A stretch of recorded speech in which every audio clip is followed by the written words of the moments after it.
Albert Einstein once said, everybody's a genius, but if you judge a fish by its ability to climb a tree, it will live its whole life believing that it is stupid. Ladies and gentlemen of the jury, today on trial we have modern day schooling. Glad you could come. Not only does he make fish climb trees, but also makes them climb down and do a 10-mile run. Tell me, school, are you proud of the things you've done? Turning millions of people into robots, do you find that fun? Do you realize how many kids relate to that fish swimming upstream in class, never finding their gifts, thinking they are stupid, believing they are useless? Well, the time has come, no more excuses. I call school to the stand and accuse him of killing creativity, individuality, and being intellectually abusive. He's an ancient institution that has outlived his usage. So, Your Honor, this concludes my opening statement, and if I may present the evidence of my case, I will prove it. Proceed. Exhibit A. Here's a modern day phone. Recognize it? Here's a phone from 150 years ago. Big difference, right? Stay with me. Here's a car from today, and here's a car from 150 years ago. Big difference, right? Well, get this. Here's a classroom of today, and here's a class we used 150 years ago. Now ain't that a shame? In literally more than a century, nothing has changed. Yet you claim to prepare students for the future? But with evidence like that, I must ask, do you prepare students for the future or the past? I did a background check on you and let the record show that you were made to train people to work in factories, which explains why you put students in straight rows, nice and neat, tell them sit still, raise your hand if you want to speak, give them a short break to eat, and for 8 hours a day tell them what to think. Oh, and make them compete to get an A letter which determines product quality, hence grade A of meat. I get it. Back then, times were different. We all have a past. I myself am no Gandhi. But today, we don't need to make robot zombies. The world has progressed. And now we need people who think creatively, innovatively, critically, independently, with the ability to connect. See, every scientist will tell you that no two brains are the same. And every parent with 2 or more children will confirm that claim.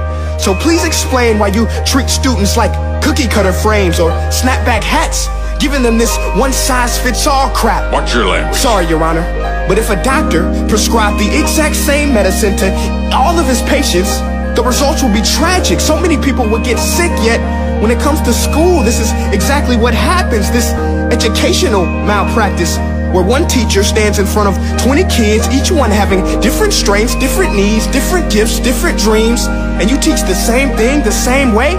That's horrific.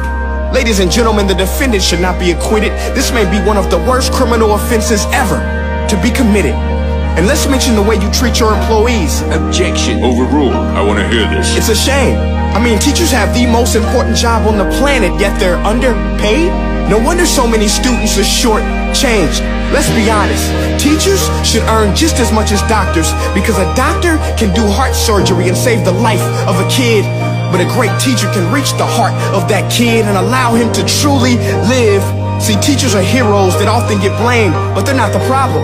They work in a system without many options or rights. Curriculums are created by policymakers, most of which have never taught a day in their life. Just obsessed with standardized tests. They think bubbling in a multiple choice question will determine success. That's outlandish.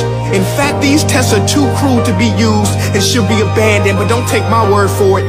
Take Frederick J. Kelly, the man who invented standardized testing, who said, and I quote, "These tests are too cruel to be used and should be abandoned." Ladies and gentlemen of the jury, if we continue down this road, the results will be lethal. I don't have much faith in school, but I do have faith in people. And if we can customize healthcare, cars, and Facebook pages, then it is our duty to do the same for education, to upgrade it, change it, do away with school spirit, because that's useless. Unless we're working to bring the spirit out of each and every student, that should be our task. No more Common Core. Instead, let's reach the core of every heart in every class. Sure, math is important, but no more than art or dance. Let's give every gift an equal chance. I know this sounds like a dream, but countries like Finland are doing impressive things.